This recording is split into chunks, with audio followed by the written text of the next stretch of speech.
Viewers that Bachelor in Paradise had been suspended, the filming of it at least, and that was because of sexual misconduct at some point during the filming process. It's not actually supposed to come out until August, the series, but of course they have to start filming now during the summer months. They're in Sayulita, and these are all former Bachelor and Bachelorette contestants that come to Paradise to try to find love, and it's either their second, third, fourth, fifth attempt at finding love. So hey, they try. They try.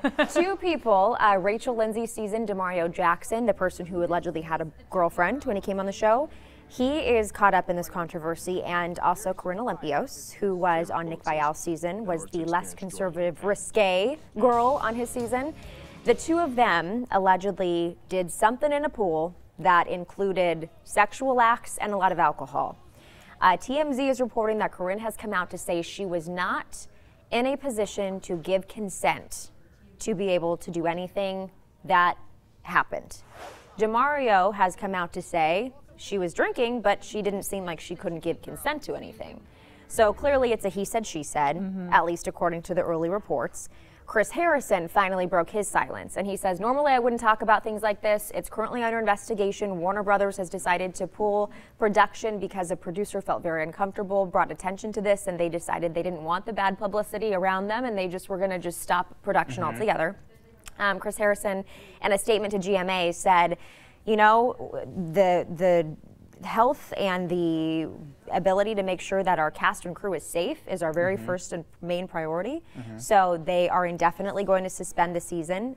The cast and crew have already all been sent home. And now we're waiting to see what happens, but allegedly Corinne has lawyered up. So she's in a position now to say, you know what, I didn't give consent. And if that ends up being the case, and as we said yesterday, this could be very serious, the implications of this entire show and what's going to happen in the future, they're putting all of these beautiful men and women on a beach for a couple weeks with a lot of alcohol. What do they expect could happen, unfortunately? So do you remember the very beginning of reality TV? Like Real World? Road Rules? Yeah. So there were all these shows, and then everyone had sort of an idea, and it was so hot that every idea was just greenlit. Let's do that, let's do that. And then people decided to push it. And then, I don't know if you guys remember this, there were two shows that's definitely by public opinion and by the executives that fund this kind of stuff. They went too far. Temptation Island on Fox, which was late 90s.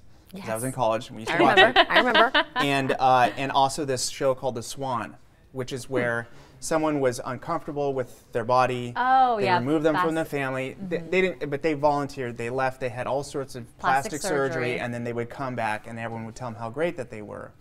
Well, obviously, there are different ways to look at that, and they canceled those shows. And if you go back and look at some of this stuff, you realize, wow, that is not how really we see things anymore. Temptation Island, the premise was there's couples that have been together for a long time. Let's put them on a tropical island in bikinis and swimsuits the whole time and load them up with alcohol and let's just see an interview with secret cameras. Let's just see what happens. Gosh. So I think that this may be one of those moments where they went too far. We're discovering through the TMZ article that the plot lines were already set out ahead of time. According to Demario, he said that the producers made a serious suggestional push that he and Corinne meet, talk, potentially have something, see if something's there. Right, and you know, anecdotally, you hear about on a lot of reality shows that they definitely want people to drink. They encourage it. It's available. There is a bartender as part of the cast and crew. So, I mean, there's a person who's the designated. Let's get everyone drunk. As we all know, when you involve alcohol with anything,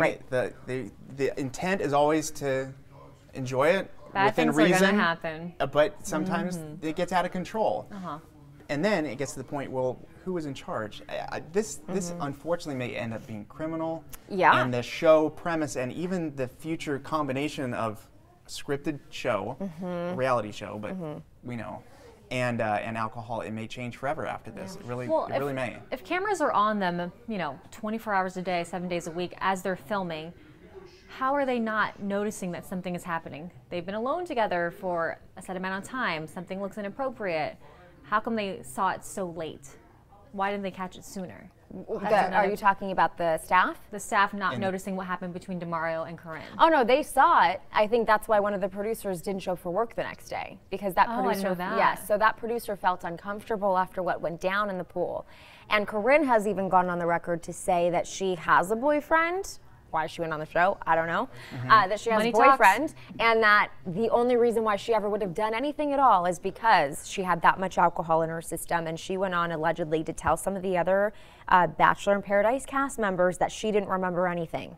So whether or not it's true, that's not for us to decide, right? Like that's not in our wheelhouse to decide. But regardless, I think that there is a lot to be said about the fact that this show is basically promoting the fact that these men and women come together, put alcohol in the mix, they're in bathing suits the entire time, and if there was sexual misconduct that happened, the producer stepping up and saying, I feel uncomfortable, I give props to that producer, because this might now be opening the can of worms that maybe things like that had happened previously that went, unsaid. Yeah, I don't know. Hear more about other allegations potentially, previous seasons. Right, and here's another thing too. Working in TV, we often pick up a camera and go out and shoot stories as well. And there's this, I don't know about you, but I feel like there's this disconnect that you have when you see it through a viewfinder, right? Versus it happening.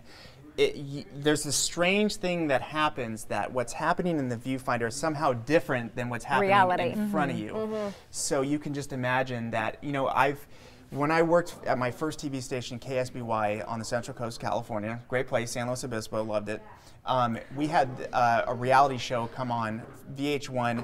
It was former celebrity, well, they were celebrities, but we had the guy from Smash Mouth, we had George Jefferson, I forget his name right now, but we, memorable. Sherman Hemsley, thank you so much.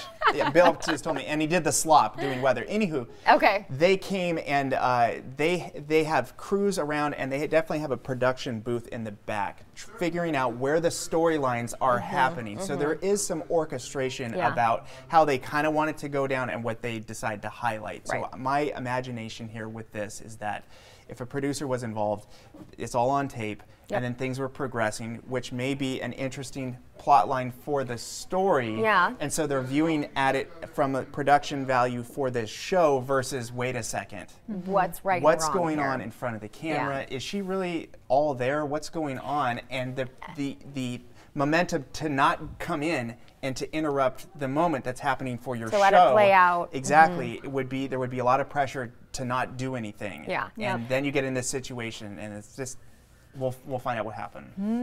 And just to clarify too, and again, this is all TMZ talk, so unfortunately we haven't been able to talk to Corinne or Demario ourselves, so we're looking at other reports that are out there. But allegedly, the people who have seen the footage, and by people I believe that would have meant staff, said that Corinne did have some drinks but was still lucid, so still conscious and aware and alert, in their opinion, after viewing the footage. At least that's what some people who have seen that footage have said to TMZ. So again, it's at this point still pretty early on in the investigation, but long story short, they've suspended indefinitely. We don't know if this means that it will eventually, come back, if not this season, at another time. But I think for now, Chris Harrison and the entire cast and crew realize that there are some pretty serious potential allegations that could come out of this. So the best thing to do was just to halt production, send everyone home. And apparently all the cast and crew were interviewed, and part of the investigation includes what they saw and witnessed. So I'm sure we'll hear more about this in the coming days. Both Demario and Corinne, though, have been silent on Instagram. So we haven't yet heard from them, at least in a public platform, only with different reports that have come out. So we will keep you posted. Of course, we're an ABC affiliate. This is a Warner Brothers production. So as soon as we hear something, we're going to let you know. Thank you, though, for being with us today. And as always, join us right here, 8:15 every Monday through Friday, and then 5 to 7 a.m. Morning Blend, ABC 10 in the Sacramento area. Have a good rest of your day, guys. Thanks.